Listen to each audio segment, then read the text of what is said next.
Assalamualaikum warahmatullahi wabarakatuh. Waalaikumsalam warahmatullahi wabarakatuh. Waalaikumsalam warahmatullahi wabarakatuh. Gimana kabarnya anak-anak? Sehat semua? Alhamdulillah. Alhamdulillah. Siap untuk pelajaran prakarya?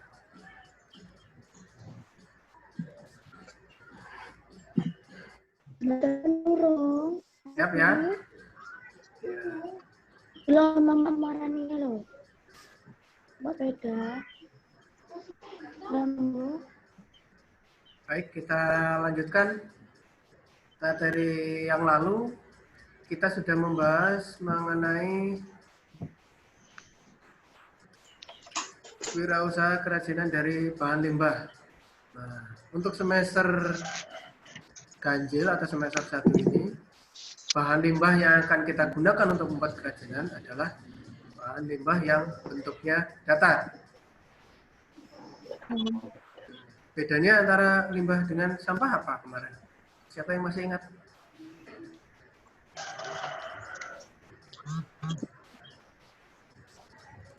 Limbah sudah tidak dapat dipakai. Namun dapat dimanfaatkan kembali. Nah, Siti Nur Hasanah, coba apa? Kalau limbah apa? Sampah apa? Limbah sesuatu yang sudah tidak dapat dipakai namun dapat dimanfaatkan kembali. Kalau sampah?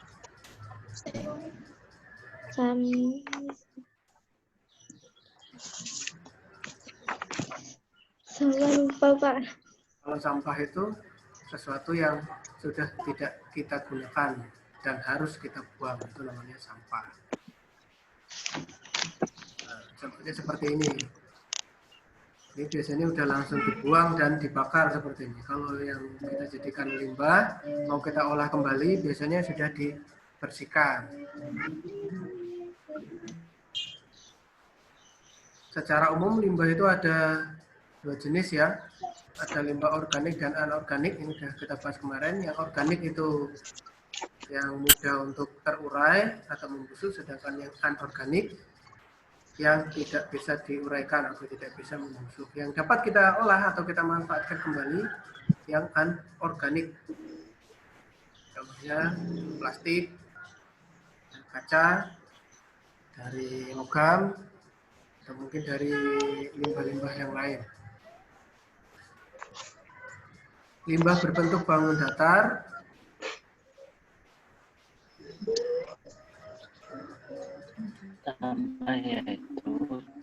yaitu limbah yang berbentuk bangun dua dimensi. Ada sisi panjang dan lebar, tetapi tidak mempunyai ruang. Saya ulangi ya, limbah yang bentuknya bangun datar itu limbahnya hanya dua dimensi. Memiliki sisi panjang dan juga lebar, tetapi tidak mempunyai ruang. Contohnya di sini ada daun, kertas, kain perca, dan plastik. Limbah berbentuk bangun datar ini di sini ada berbagai macam ukuran ya atau bentuk ya, seperti lingkaran, segi 4, segitiga, dan bangun tidak beraturan. Nah, ini yang saya tebalkan ini bidang-bidang yang menyerupai bangun datar. Sedangkan contohnya ini, contohnya ada daun, kertas, kain perca, dan plastik.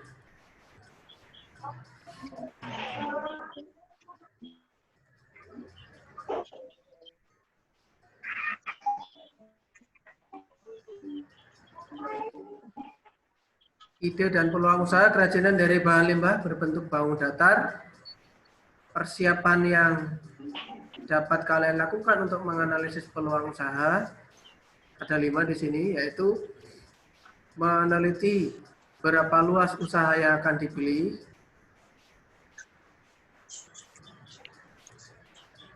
ya, jadi kalian mau membuat usaha dengan kapasitas yang kecil atau besar sesuai dengan modal yang kalian miliki, sesuai dengan kemampuan kalian. Kemudian jangkauannya mau hanya di lingkungan sekitar, lokal, atau sampai ke luar daerah kalian atau luar provinsi. Yang kedua, bentuk usaha apa yang akan dipilih? Bentuk usaha yang dimaksud di sini bisa usaha perorangan, berdua, lebih dari 2 orang, atau mungkin jenis atau bentuk usaha-usaha yang lain. Kalau jenis usaha perorangan berarti modalnya hanya sendiri. Mendapatkan keuntungan ya untung sendiri, kalau ada kerugian ya ditanggung sendiri. Kalau yang bekerja sama dengan orang lain ya modalnya dibagi 2 orang, keuntungannya juga dibagi 2 orang. Kalau mengalami kerugian juga 2 orang. Kemudian jenis usaha apa yang akan ditekuni? Jenis usaha di bidang apa yang berkaitan dengan limbah bangun datar ini?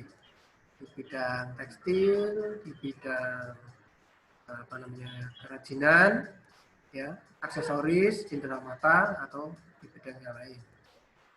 Kemudian yang berikutnya informasi usaha apa yang akan diterima. Yang kelima, ada atau tidaknya usaha yang menguntungkan. Nah, ini perlu kita ketahui juga. Ya, kalau usahanya tidak menguntungkan, ya kita tidak bisa melanjutkan usaha tersebut.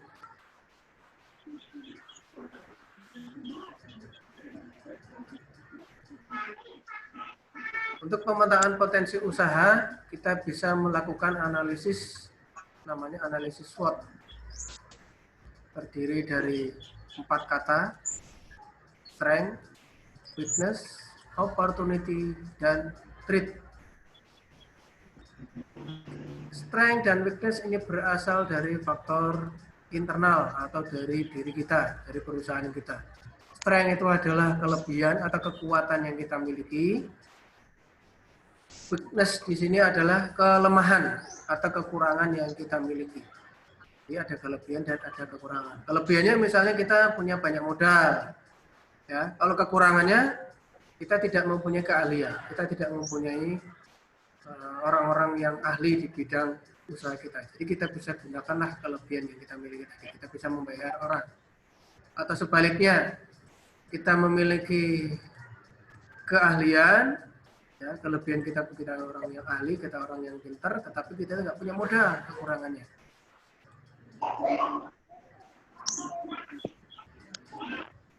Kalau kita nggak punya modal, kita punya keahlian, kita bisa bergabung dengan orang-orang yang punya modal.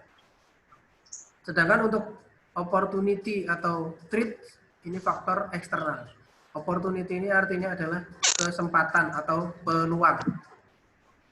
Ya, peluangnya bagaimana? Dari luar usaha kita, proses penjualannya, kemudian iklannya, atau pemasaran di dunia maya, di media sosial, dan lain sebagainya. Itu peluangnya bagaimana, termasuk dari faktor opportunity. Sedangkan threat di sini adalah artinya ancaman. Ancaman salah satunya adalah dari saingan. Saingan bisa dari produk yang sejenis atau bisa dari produk yang mempunyai fungsi yang sama. Saya kasih contoh, kalau yang produk sejenis, misalnya kita membuat sepatu, berarti saingan kita adalah orang-orang yang sama ya membuat sepatu. Tapi kalau yang mempunyai fungsi yang sama, kita membuat sepatu, ada orang lain yang membuat sandal, itu termasuk saingan juga bagi kita. Itu juga termasuk ancaman atau saingan. Ini ada SWOT atau disingkat menjadi SWOT, yaitu strength, weakness, opportunity, dan threat. Strength ini kelebihan atau kekuatan yang kita miliki, weakness ini kelemahan kita, opportunity ini peluang atau kesempatan kita, sedangkan threat adalah ancaman.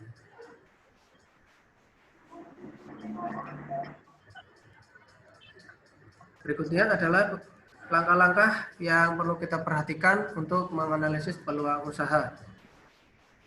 Yang pertama yaitu penetapan kelayakan usaha.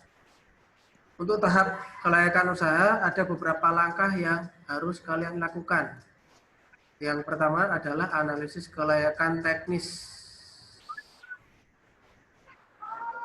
Teknis di sini adalah proses pembuatannya. Proses pembuatannya bagaimana? Kalau memang kalian menguasai, ya banyak orang di tempat kalian bekerja itu banyak yang menguasai, berarti itu layak untuk kita lanjutkan seterusnya. Tapi kalau merasa kesulitan, hanya 1 atau 2 orang yang menguasai, ketika orang itu berhenti bekerja atau mungkin ada halangan sehingga tidak bisa melanjutkan pekerjaannya, jadi kegiatannya tidak bisa dilaksanakan. Nah, ini untuk teknis ini juga sangat mempengaruhi kegiatan usaha, cara membuatnya. Yang berikutnya adalah analisis peluang pasar. Yang kita lakukan di sini adalah untuk mengetahui informasi tentang pasar. Karena tujuan dari kita membuat produk adalah untuk memenuhi permintaan pasar. Produk yang kita buat nanti akan kita jual, nanti akan didistribusikan kepada orang-orang yang membutuhkan. Informasi-informasi yang kita dapatkan, ya, itu akan mempengaruhi dalam pengambilan keputusan tentang usaha kerajinan yang akan kita buka. Jadi peluang pasarnya bagaimana, orang-orang itu butuh apa, baru kita nanti buat kerajinannya. Kemudian menentukan segmen pasar. Gunanya untuk segmen pasar adalah untuk mengetahui pembeli tiap-tiap segmen pasar saat ini dan yang akan datang. Maksudnya di sini adalah saat ini itu orang-orang itu sedang butuh apa. Ya, saat ini orang-orang sedang membutuhkan barang-barang apa, barang-barang yang paling penting itu apa, kita buat. Contoh sekarang yang paling penting yang sedang dibutuhkan oleh masyarakat adalah masker. Berarti kita segera buat produk tersebut. Suatu saat atau yang akan datang, masker tersebut tidak akan dibutuhkan lagi ketika penyakit corona atau COVID-19 ini sudah nggak ada lagi. Jadi sementara dalam waktu beberapa bulan, mungkin sampai akhir tahun ini, 2020 ini orang-orang masih sangat membutuhkan masker. Walaupun itu masker kain ya, lama-lama dari kain tersebut ya akan rusak otomatis. Kalau dicuci setiap hari, ya terkena deterjen, terkena sabun ya akan rusak. Mungkin dari segi warna atau mungkin jahitannya mungkin bisa rusak. Nanti akan butuh masker yang baru. Jadi ini kita perlu mengetahui ya yang dibutuhkan saat ini dan yang akan datang. Yang berikutnya adalah informasi dari pasar. Informasi itu kita dapatkan dari data primer atau data sekunder. Data primer kita dapatkan dari informasi kita yang kita cari sendiri.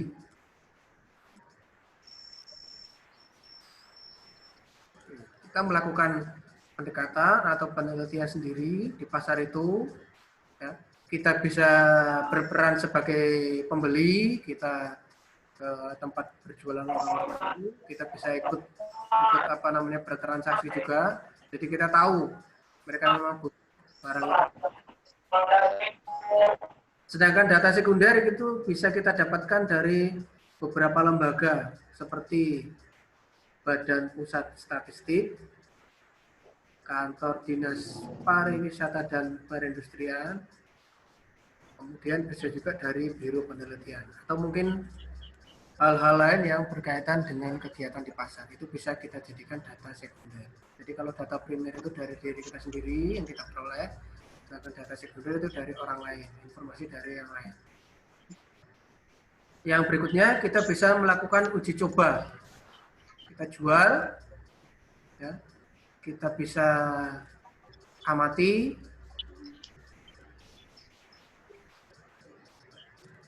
pembelian yang mereka lakukan, kita bisa analisis, ya kira-kira laku berapa, kemudian kalau dijual dengan harga sekian itu laku atau tidak, ya kita lakukan uji coba. Namun di sini kita melakukan uji coba ini membutuhkan banyak waktu, yang menyita waktu. Tapi ya kita perlu melakukannya, walaupun hanya 1 periode, ya minimal 1 periode untuk mengetahui apakah produk tersebut bisa kita jual atau bisa laku di pasaran. Yang keenam adalah studi kelayakan pasar. Untuk studi kelayakan pasar ini cenderung memakan waktu dan membuat kegiatan yang sangat rumit, karena kita benar-benar masuk ke pasar itu, kita benar-benar mengetahui kondisi pasar, apakah di tempat kita jualan barang-barang itu memang layak atau tidak. Ya, kalau di pasar itu memang tempatnya memungkinkan untuk kita memasarkan barang-barang kita, ya kita akan laksanakan di sana. Itu gunanya studi kelayakan pasar adalah untuk mengurangi risiko kerugian dan kegagalan usaha. Jadi di sini misalkan di pasar Bunggolo berarti layak ini produk kita laku dari hari ke hari atau setiap bulan mengalami kenaikan penjualan, berarti itu layak. Tapi kalau dari misalkan sejak bulan Maret ya, mulai dari ada wabah COVID-19 ini, Maret, April sampai bulan Agustus ini mengalami penurunan, berarti itu kelayakan pasarnya sangat minim. Ya, nggak bisa kita berarti melakukan penjualan di sini. Yang berikutnya adalah analisis kelayakan finansial. Finansial ini kaitannya dengan modal atau dengan keuangan. Ada dua langkah dasar dalam analisis kelayakan finansial. Yang pertama yaitu kebutuhan yang harus dikeluarkan untuk pengoperasionalan atau pembuatan kerajinan tersebut. Jadi kebutuhannya berapa, totalnya sekian, ya, dana yang diperlukan berapa, itu termasuk dalam langkah yang pertama. Nah, yang kedua adalah penentuan sumber daya finansial yang tersedia. Sumber daya finansial yang tersedia itu apa saja? Ya, dana-dana yang akan dihasilkan oleh operasi perusahaan tersebut.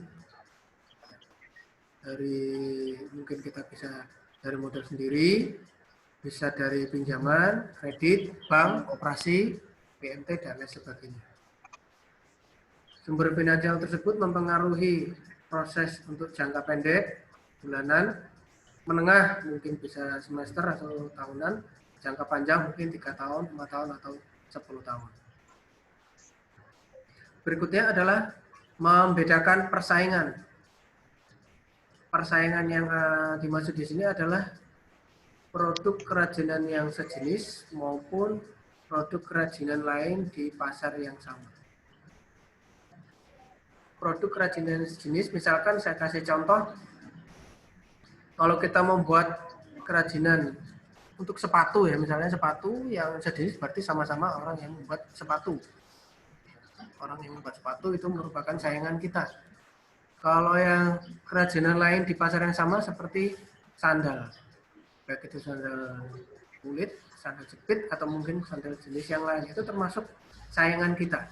Jadi perlu kita analisis persaingan-persaingan di usaha produk tersebut.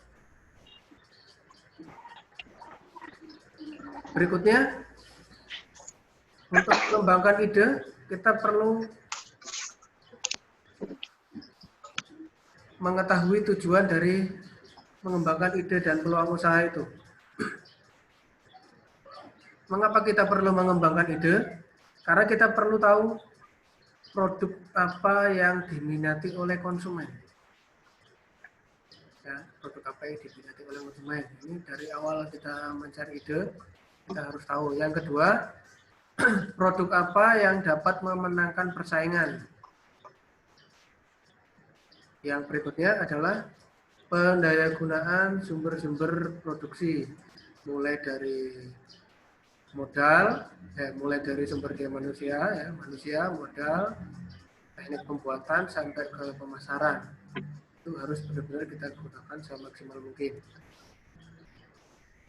Ide bagaimana caranya untuk mencegah kebosanan konsumen.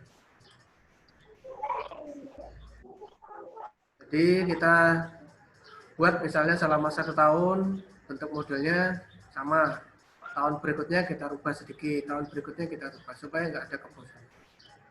Biasanya kalau yang cepat bosan makanan ya. Kalau makanan ini cepat bosan ini. Kalau menggunakan varian rasa yang nggak pernah ada perubahan, konsumen akan bosan dan akan membeli produk lain yang lebih menarik, yang lebih enak. Kemudian ide dalam pembuatan desain, model, corak, dan warna agar disenangi oleh konsumen.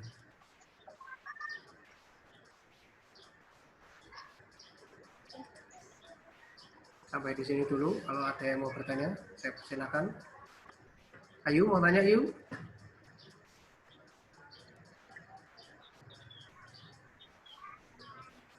Rahmat, mau tanya Mas?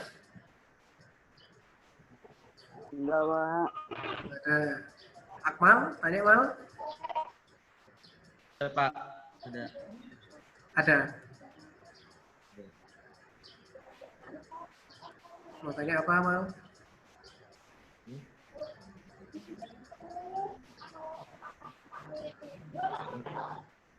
Enggak, Pak. Didik, mau tanya apa, Dik?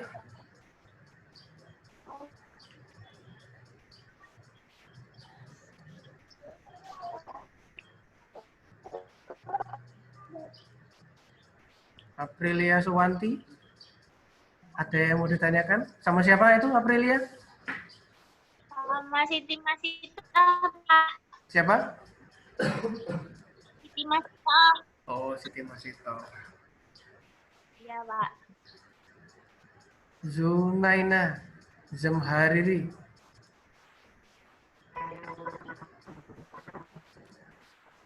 Sama siapa? Zunaina. Iya. Sama Lutfiana.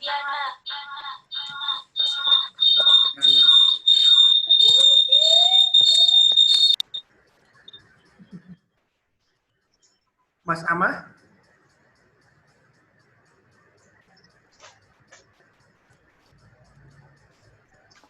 Pak. Mau tanya Mas Amah? Mau nanya apa? Enggak, Pak. Oh, enggak ada. Baik, kita lanjutkan.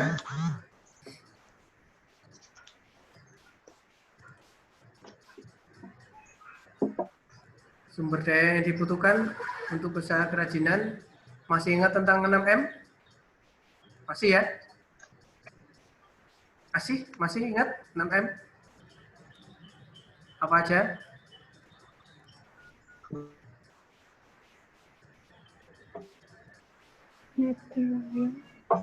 Nurul, masih ingat 6M? Sumber daya, apa aja? Material, Ya. money, Hmm.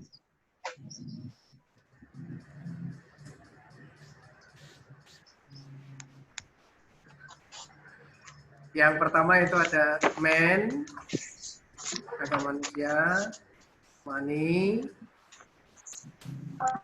material, mesin, method,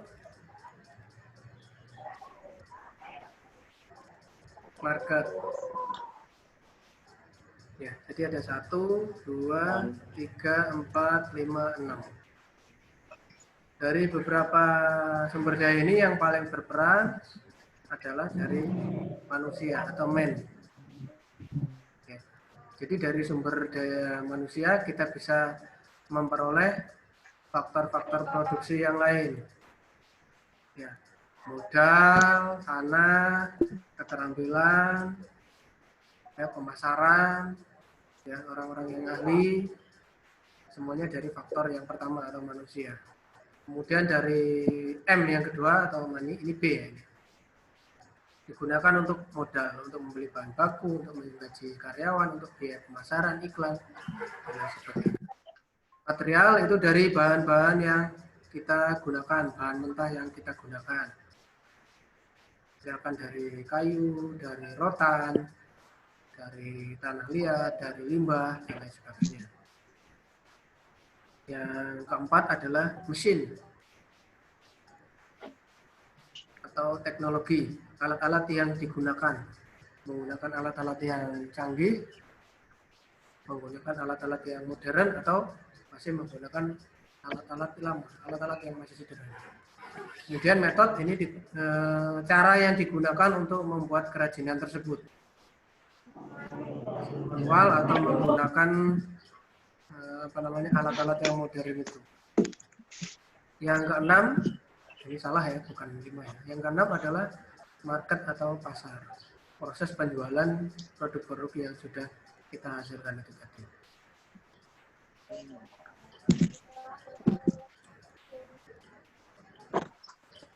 Sampai di sini ada yang mau ditanyakan? Ya.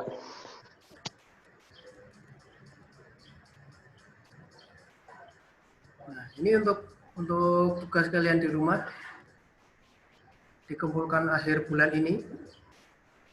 Tugasnya adalah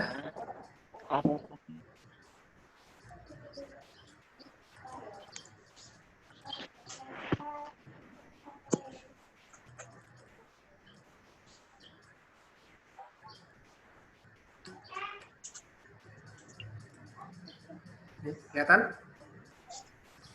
Membuat kerajinan dari bahan limbah yang berbentuk bawang datar.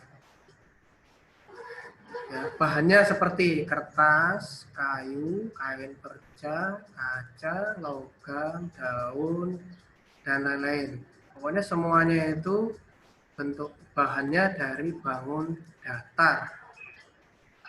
Silakan kalian tentukan sendiri kerajinan apa yang bisa kalian buat dari limbah bangun datar ini, ya, sesuaikan dengan kemampuan kalian masing-masing.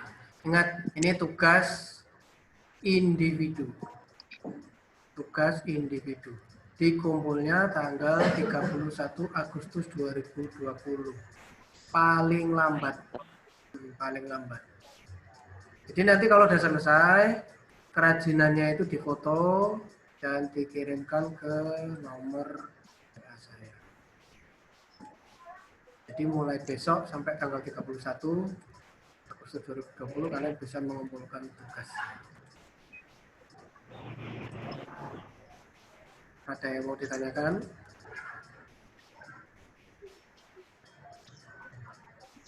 Silakan dicatat tugasnya atau bisa kalian foto.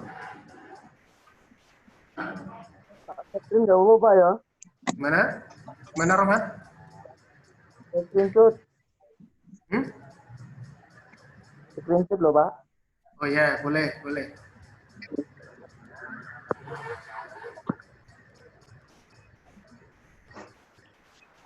Pak. Sudah, ya. Silakan, yang lain? Nggak ada?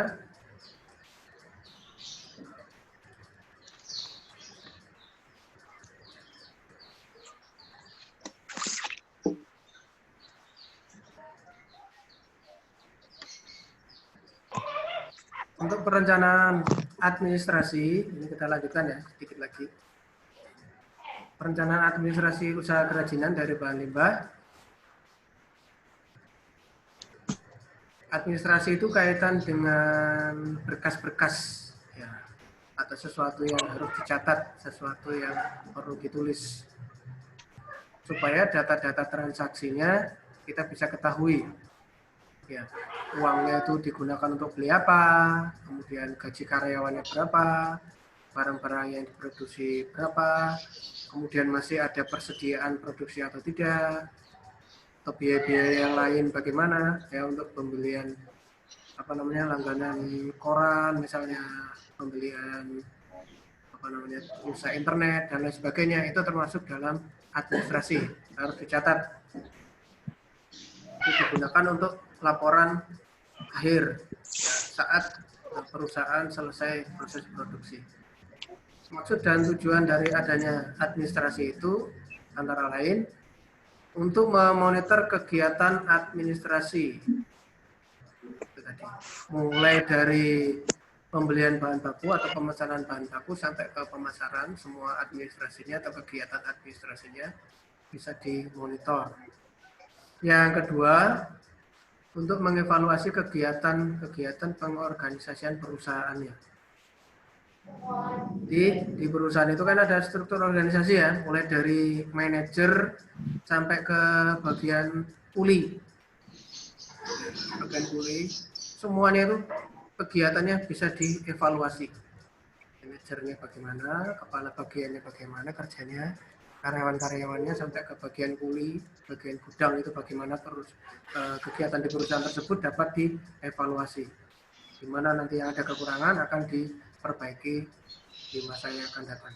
Yang berikutnya adalah untuk menyusun program pengembangan usaha dan kegiatan pengorganisasian perusahaannya. Jadi setelah dievaluasi, kekurangannya di mana, bisa diperbaiki, bisa dikembangkan lagi.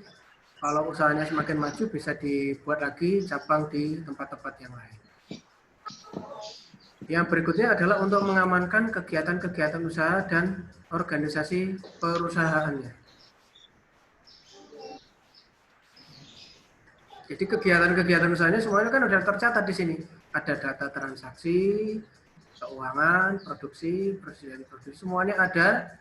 Ketika ada yang tanya, ada yang survei, ada yang sidak, aman. Kita tidak akan terkena jeratan hukum. Ya, karena semuanya itu harus ada bukti nyata. Ketika kita membeli kendaraan, ya memang harus ada catatannya, harganya berapa, jumlahnya berapa. Ketika ditanya kendaraan yang mana, itu kita bisa tunjukkan. Kita beli alat-alat produksi, jumlahnya berapa, harganya berapa, kita bisa tunjukkan dari catatan kita, dan kita juga bisa buktikan dari alat-alat yang sudah kita beli tersebut.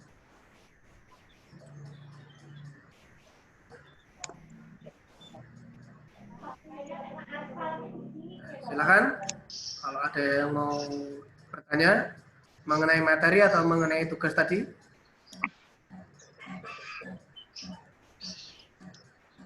Ayu, mau tanya Ayu? Bapak.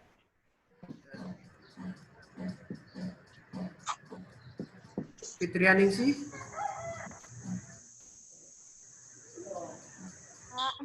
Mau tanya nggak?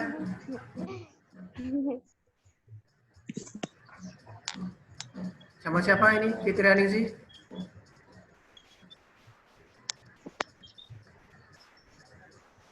Fitrianingsih sama siapa? Sama Ali sama Harani, Pak. Ali sama Harani, ya.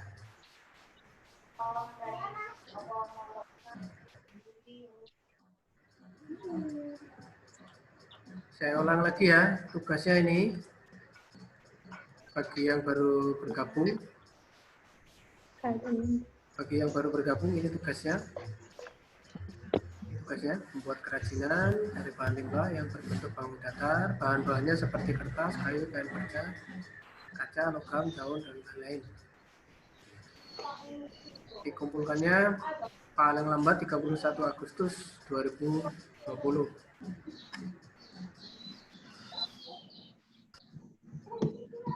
Jelas? Nggak ada yang mau tanya?